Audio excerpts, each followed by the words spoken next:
दोस्तों, आप सब कैसे हैं? मैं वैभवी तिवारी स्वागत करती हूं आपका हमारे YouTube channel study mega point में। दोस्तों, आज का हमारा टॉपिक है डिफरेंशियल रिले, थर्मल रिले तथा स्टैटिक रिले। दोस्तों, आज हम इन तीनों इम्पोर्टेंट रिले के बारे में हम आपको बताएंगे। दोस्तों, मेरा स्टैटिक रिले को अवकल रिले, थर्मल रिले को तापीय रिले तथा स्टैटिक रिले को स्थिर रिले बोलते हैं। दोस्तों, आइए देखते हैं मेरा सबसे इम्पोर्टेंट आज का टॉपिक क्या है, डिफरेंशियल रिले। दोस्तों, यह मेरा वेरी इंपॉर्टेंट है। देखिए, हमने इम्पोर्टेंट लगा रखा है। आप भी इसी एग्जामिनेशन में जाने के पहले इसको पढ़ के तब जाइएगा। दोस्तों, डायग्राम आप देख लीजिए। इसे कैसे बनाना है आप पहले डायग्राम को ध्यान से देख लीजिए। आप चाहे तो स्क्रीनशॉट भी ले लीजिए। बाकी हम पीडीएफ में आपको टेलीग्राम पे दे देंगे। आप टेलीग्राम ज्वाइन कर लीजिए, वहां से आप मेरे नोट्स को ले लीजिएगा और आप अपना नोट्स तैयार कर लीजिएगा। दोस्तों, यह मेरा जो डिफरेंशियल रिले है यह मेरा वेरी इंपॉर्टेंट है। आइए देखते हैं यह डिफरेंशियल रिले होता क्या है। दोस्तों, इसमें देखिए फर्स्टली तो क्या है, अल्टरनेटर की वाइंडिंग की हुई है। दोस्तों, यह मेरा 3 वायर है आर वाई बी। जो मेरा वाई वायर है इसका कनेक्टेड किस में जा रहा है, अर्थ में, और यह जो तीनों है यह एक दूसरे से कनेक्टेड है। दोस्तों, यह जो मेरा अल्टरनेटर, ट्रांसफार्मर और बस बार है, इसका मतलब मेन कार्य क्या हो, अवयव का प्रदोष रक्षा, मतलब इससे मेन प्रदोष को रक्षण करना होता है। दोस्तों, लेकिन यह जो मेरा रिले है वह देर से या जल्दी से प्रदोष को पहचानने में, मतलब पहचानने के लिए रिले का प्रयोग किया जाता है। लेकिन जो मेरा अल्टरनेटर है यह अधिक दोषों को तुरंत ध्यान देने की, मतलब यह जो मेरा अल्टर है इसमें जो ज्यादा फॉल्ट होंगे उसको तुरंत ध्यान देने की जरूरत पड़ती है, जिसके लिए हम दोस्तों डिफरेंशियल रिले का प्रयोग करते हैं। दोस्तों, इसमें जो ये सीटी लगी होती है उसका उपयोग धारा को मापने के लिए किया जाता है। करंट ट्रांसफार्मर का उपयोग किसको, धारा को मापने के लिए किया जाता है। दोस्तों, इसमें ये देखिए रिले कॉइल लगी होती है। यह मेरा ट्रू ट्रिप सर्किट है। दोस्तों, यह मेरा केविल है। ये तीनों मेरे केविल है। दोस्तों, आप डायग्राम को देख लीजिए और इसको ट्राई कर लीजिएगा। आप अपने नोट्स में कई बार बनाने की कोशिश कीजिएगा, जिससे आपका डायग्राम एकदम क्लियर रहे और आप बोर्ड में इसे ढंग से बना सके। आइए दोस्तों देखते हैं इसकी संरचना क्या है। आधुनिक विद्युत शक्ति तंत्र में कई अवयव लगे हैं।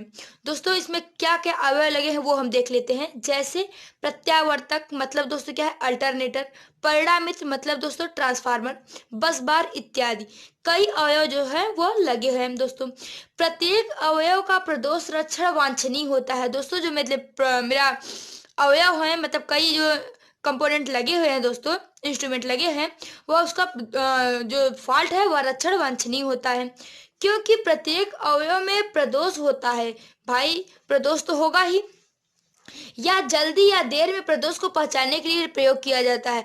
दोस्तों, या तो जो रिले है उसका उपयोग कब करते हैं, या तो जल्दी या तो देर में प्रदोष को पहचानने के लिए हम रिले का उपयोग करते हैं। प्रत्यावर्तक में अधिकतम दोषों को तुरंत ध्यान देने की आवश्यकता होती है। इनके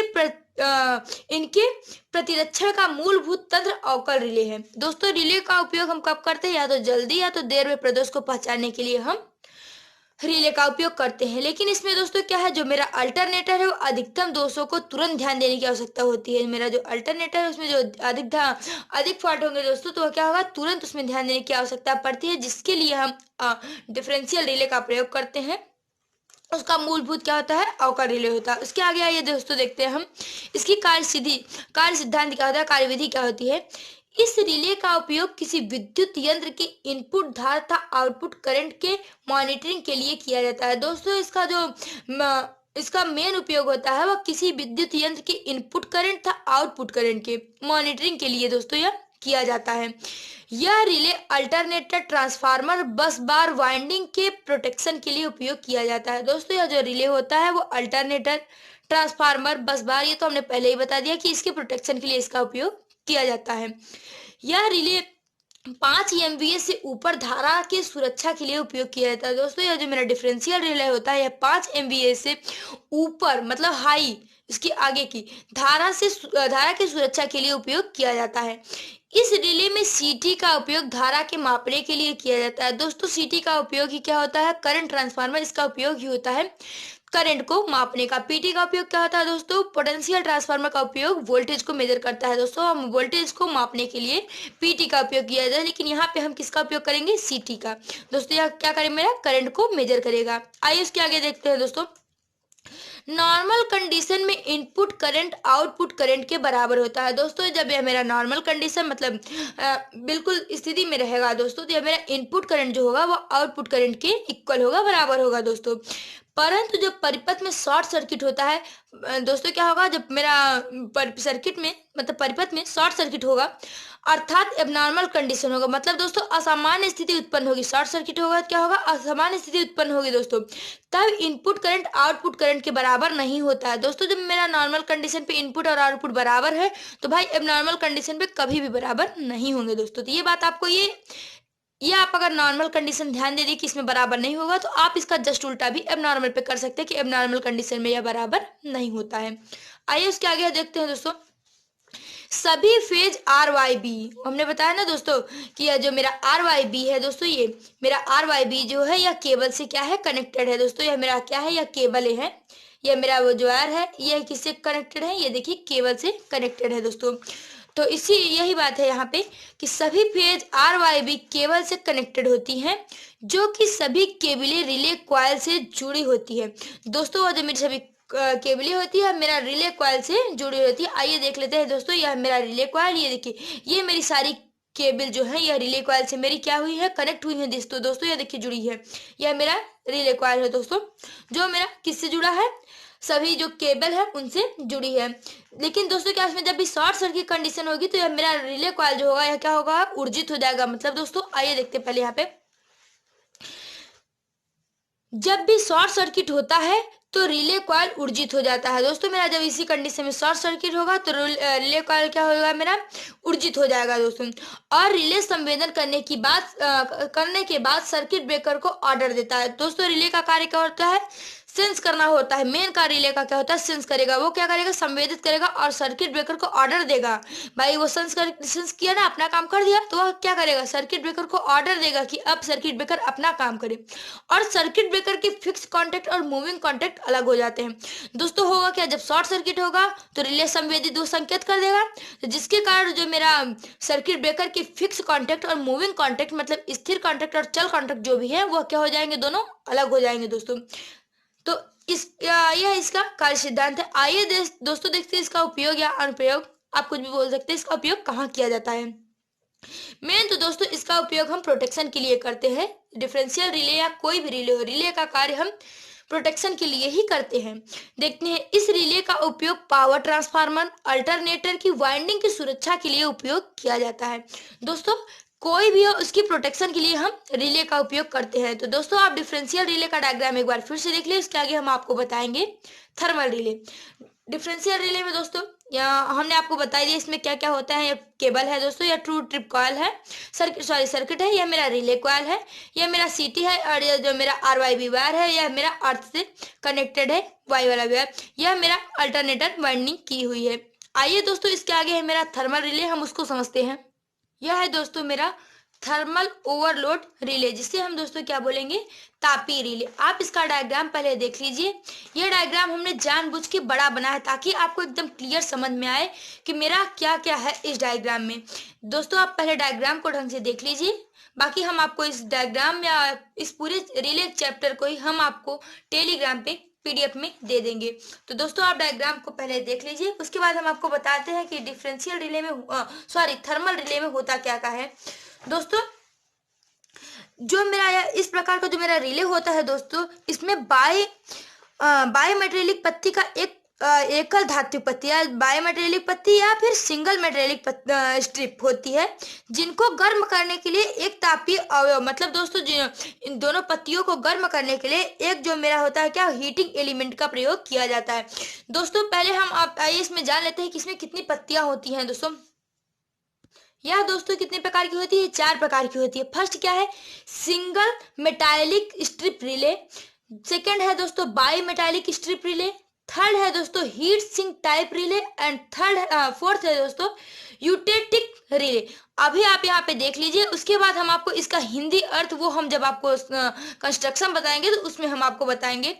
आइए दोस्तों पहले इसके डायग्राम में समझ लेते हैं। आपको ये चारों पॉइंट हमने इसलिए बताया क्योंकि आपके डायग्राम में इन चारों पॉइंट की जिक्र है, इसलिए हमने आपको पहले पॉइंट बताना जरूरी समझा। आइए दोस्तों अब डायग्राम की तरफ चलते हैं। यह है मेरा थर्मल ओवरलोड रिले। दोस्तों इसमें है क्या, पहले ये जो मेरा बायोमेटेलिक होगा और जो मेरा सिंगल मेटेलिक स्ट्रिप होगा, इसको गर्म करने के लिए हमें एक हीटिंग एलिमेंट का प्रयोग किया जाता है। दोस्तों ये मेरी जो पत्तियां होंगी, इनको गर्म करने के लिए हमें एक हीटिंग एलिमेंट का प्रयोग किया जाता है।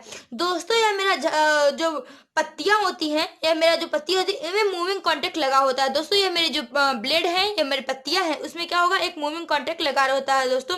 और जो हीटिंग एलिमेंट है, इसका मतलब जो मेरा हीटिंग एलिमेंट है, यह मेरा मेन लाइन से सीधे संयोजित किया जाता है। देखिए दोस्तों मेरा मेन लाइन से क्या है, सीधे कनेक्टेड है। आइए आप इसमें देख लीजिए ढंग से,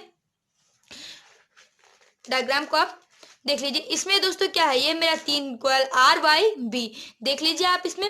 यह भी मेरा क्या है, इसमें पत्तियां, ये देखिए ये पत्तियां लगी हुई हैं। ये मेरा रिले कांटेक्ट है दोस्तों। ये आप MC, FC और C का मतलब तो समझ रहे हैं दोस्तों। Moving contact, fix contact and conductor होता है दोस्तों। C का मतलब कंडक्टर होगा।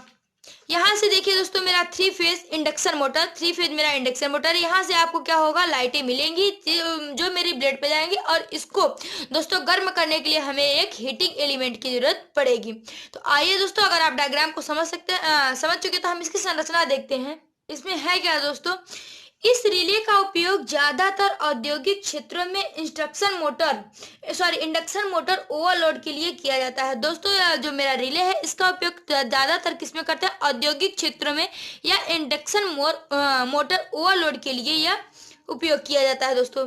उसके आगे है मेरा करंट अधिक होने पर, शॉर्ट सर्किट होने पर, मतलब जो मेरा अगर करंट अधिक होगा दोस्तों तो शॉर्ट सर्किट पक्का होगा भाई, तो होने पर प्रोटेक्शन के लिए इस रिले का उपयोग किया जाता है। दोस्तों मेन रिले का वर्क यही है कि रिले क्या करता है, प्रोटेक्शन का कार्य करता है। दोस्तों यह संरचना के अनुसार थर्मल ओवरलोड रिले 4 प्रकार का होता है। दोस्तों इसने हमें आपको टॉपिक 4 पहले ही बता दिया कि इसमें क्या क्या होते हैं दोस्तों। आइए हम इसका हिंदी नाम भी जान लेते हैं। यह जो मेरा सिंगल मेटेलिक स्ट्रिप रिले है, इसको हम एकल धात्विक पत्ती रिले कहते हैं। दोस्तों हम इसको हिंदी नाम इसलिए बता दे रहे हैं कि बोर्ड में आपका हिंदी इंग्लिश दोनों में आता है। अगर आप दोनों ही जानते रहेंगे तो आप अपना एग्जाम पेपर जो होता है वो आप आसानी से कर सकते हैं दोस्तों। तो यह मेरा क्या है, सिंगल मेटेलिक स्ट्रिप रिले, मतलब एकल धात्विक पत्ती रिले। दूसरा है दोस्तों मेरा बाई मेटेलिक स्ट्रिप रिले, जिसे हिंदी में दोस्तों बोलेंगे हम द्विधात्विक पत्ती रिले।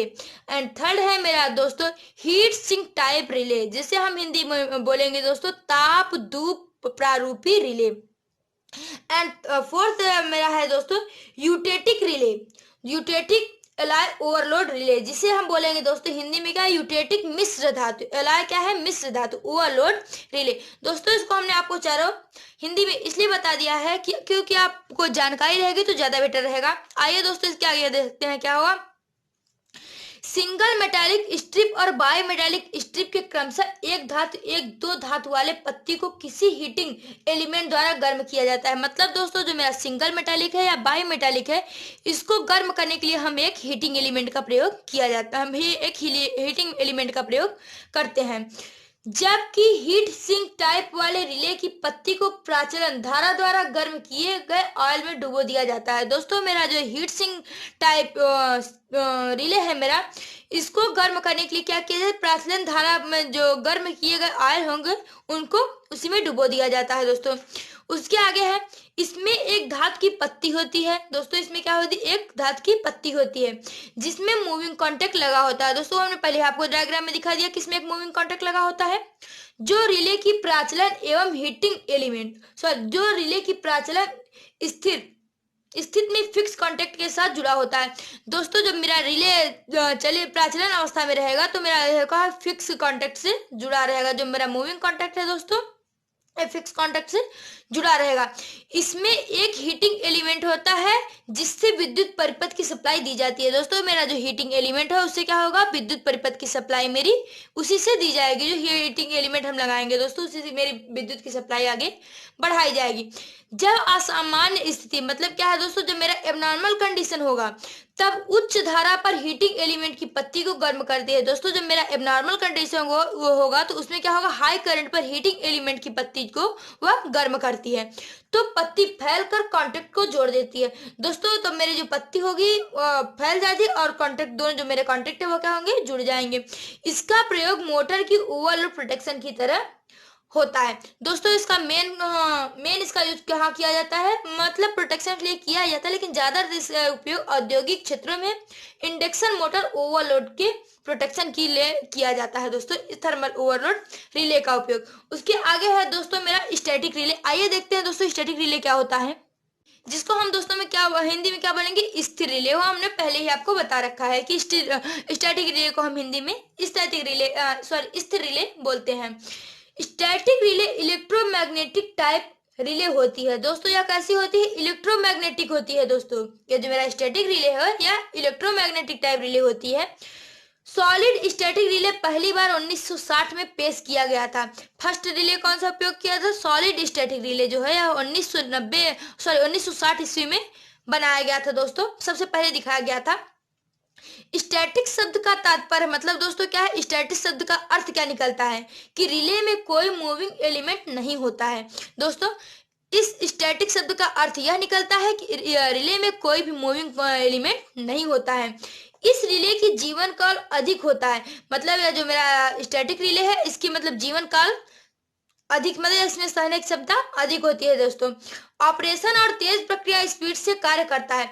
दोस्तों इसका मेन क्या है, इस रिले मतलब इसमें जीवन काल भी अधिक होता है, या ऑपरेशन और मतलब बहुत जल्दी स्पीड से कार्य भी कर सकता है, और तेज अब इसका ऑपरेशन भी क्या होगा, यह देर समय तक कार्य कर सकता है। दोस्तों स्टैटिक रिले को सेमीकंडक्टिंग के रूप में निर्मित किया गया है। दोस्तों जो मेरा यह स्टैटिक रिले है इसको दोस्तों हम सेमीकंडक्टर के रूप में भी निर्मित किया गया है, इसे हम निर्मित किए हैं, जिससे ट्रांजिस्टर, आईसी, कैपेसिटर, छोटे माइक्रो प्रोसेसर आदि सम्मिलित है। जिसमें दोस्तों क्या क्या सम्मिलित है, इसमें ट्रांजिस्टर सम्मिलित है, आईसी सम्मिलित है, आईसी चिप होता है ना दोस्तों वह सम्मिलित है, और कैपेसिटर सम्मिलित है, एंड छोटे छोटे माइक्रो प्रोसेसर भी दोस्तों इसमें क्या है, ऐड हुए हैं, सम्मिलित हैं।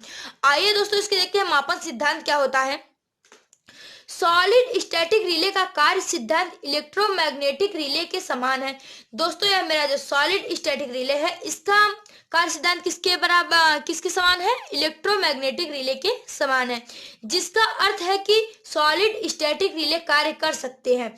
जिसका मेन अर्थ क्या है दोस्तों कि सॉलिड स्टैटिक रिले जो होता है वो भी वर्क कर सकते हैं, जो इलेक्ट्रोमैग्नेटिक पर असर कर सकते हैं। दोस्तों यह क्या है, मेरा जो सॉलिड स्टैटिक रिले है यह इलेक्ट्रोमैग्नेटिक की तरह समान कार्य करता है, और यह क्या करेगा, इलेक्ट्रोमैग्नेटिक पर असर कर सकता है। इस रिले में मैग्नेटिक कॉइल और मैकेनिकल कंपोनेंट्स, दोस्तों इसमें क्या होगा, जो मैग्नेटिक कॉइल होगा वह मैकेनिकल कंपोनेंट के बजाय इलेक्ट्रॉनिक्स कंपोनेंट का प्रयोग करते हैं। दोस्तों इसमें जो है मैकेनिकल कंपोनेंट का नहीं, हम इसमें किसका, इलेक्ट्रॉनिक कंपोनेंट का उपयोग करते हैं। आइए देख लेते हैं दोस्तों इसमें इलेक्ट्रॉनिक कंपोनेंट लगे क्या क्या आते हैं। दोस्तों यह मेरा जो है वो क्या है, यहाँ से पहले आप देख लीजिए, यहाँ से हमें डीसी सप्लाई मिल रही है। यहाँ पे मेरा क्या, सेकेंडरी ऑफ सीटी एंड पीटी। दोस्तों यहाँ पे सीटी और पीटी का मतलब समझ रहे हैं, करंट ट्रांसफार्मर और पोटेंशियल ट्रांसफार्मर, वो भी जो लगे हुए हैं। दोस्तों यह है मेरा रेक्टिफायर लगा है। यह दोस्तों मेरा रिले मेजरिंग सर्किट है दोस्तों, और यह मेरा एम्पलीफायर है। यह सब मेरे किसका क्या है, इलेक्ट्रॉनिक्स कंपोनेंट है। दोस्तों यह आपको पता होगा। यह मेरा आउटपुट डिवाइस है, यह मेरा ट्रिप कॉइल है। दोस्तों तो यहाँ से मेरी डीसी सप्लाई मिल रही है। यहाँ पे सीटी और पीटी क्या करे, करंट को मेजर करेगा, एक वोल्टेज को मेजर करेगा, बाकी ये सभी इलेक्ट्रॉनिक्स इंस्ट्रूमेंट लगे हैं। आइए उसके आगे इसका देखते हैं वर्क क्या होता है। दोस्तों सीटी और पीटी का उत्पादन स्टैटिक कंपोनेंट के लिए उपयुक्त नहीं होता है। दोस्तों यह जो मेरा सीटी और पीटी है भाई, ये तो आपको पता है कि यह कैसे कंपोनेंट है। दोस्तों यह कैसे इंस्ट्रूमेंट है, यह क्या है, यह स्टैटिक कंपोनेंट के लिए उपयुक्त नहीं होता है, इसलिए इन्हें सहायक सीटी और पीटी द्वारा उपयुक्त लेवल द्वारा लगाया गया है। दोस्तों यह जो मेरा इसको बस एक सहायक के लिए लगाया गया है, सीटी और पीटी का उपयोग किसका लगा है, इस लेवल पर लगाया गया है। फिर रेक्टिफायर के लिए सहायक सीटी आउटपुट दिया जाता है। दोस्तों इसमें जो हमें डीसी सप्लाई मिलती है तो हमें कहीं से हम इनपुट देंगे तभी तो दोस्तों हमें आउटपुट मिलेगा, तो हमें आउटपुट सीटी आउटपुट दिया जाता है। रेक्टिफायर मेजरिंग, दोस्तों इसमें जो मेरा रेक्टिफायर है वह रेटिंग मात्रा, मतलब रेटिंग क्या है, उसकी मात्रा होगी। दोस्तों मात्रा अर्थात एक सीटी या पीटी या एक ट्रांसड्यूसर से आउटपुट को ठीक करता है। दोस्तों मेरा जो रेक्टिफायर है वह क्या करेगा, सीटी, पीटी या फिर ट्रांसड्यूसर से जो आउटपुट होता है उसको क्या करता है दोस्तों, ठीक करता है। रेक्टिफायर आउटपुट को एक मापन यूनिट को सप्लाई दी जाती है। दोस्तों जो मेरा रेक्टिफायर है वह आउटपुट को एक क्या दी जाती है, सप्लाई दी जाती है, जिसमें comparator, level, detector, feeder, logic circuit सम्मिलित होते हैं। दोस्तों इसमें क्या क्या सम्मिलित होते हैं सप्लाई को देने में? कंपैरेटर लेवल सम्मिलित होता है, डिटेक्टर होता है, फिल्टर होता है, लॉजिक सर्किट सम्मिलित आदि कई भी चीजें सम्मिलित होती हैं। आइए दोस्तों इसके आगे देखते हैं। यह डायनेमिक इनपुट थ्री सॉलिड मान प्राप्त करता है। यह जो मेरा इनपुट डायनेमिक इनपुट होता है यह थ्री सॉलिड मान प्राप्त करता है, जो आउटपुट को एक्टिव किया जाता है। दोस्तों जो मेरा जो आउटपुट है उसको क्या करेगा, उत्तेजित करेगा, एक्टिव करेगा। दोस्तों मापन यूनिट का यह उत्पादन एम्पलीफायर द्वारा एम्पलीफाई किया जाता है। दोस्तों मेरा जो मापन की यूनिट होगी यह क्या करेगा, उत्पादन को एम्पलीफायर द्वारा एम्पलीफाई करेगा और आउटपुट डिवाइस को फीड किया जाता है। दोस्तों यह जब मेरा एम्पलीफाई हो जाएगा तो उसमें आउटपुट डिवाइस फिट कर देंगे हम। दोस्तों आइए इसके आगे क्या देखते हैं। दोस्तों आउटपुट यूनिट केवल ट्रिप कॉइल को सक्रिय करता है जब रिले ऑपरेट होता है। दोस्तों ये मेरा जो आउटपुट यूनिट है ये क्या करेगा, ट्रिप कॉइल को सक्रिय करता है जब मेरा रिले क्या होगा, ऑपरेट होगा। आइए दोस्तों इसके एडवांटेज था डिसएडवांटेज भी देख लेते हैं, इसमें क्या क्या एडवांटेज और डिसएडवांटेज है। मेरा फर्स्ट है, इसमें थर्मल स्टोरेज की समस्या नहीं होती है।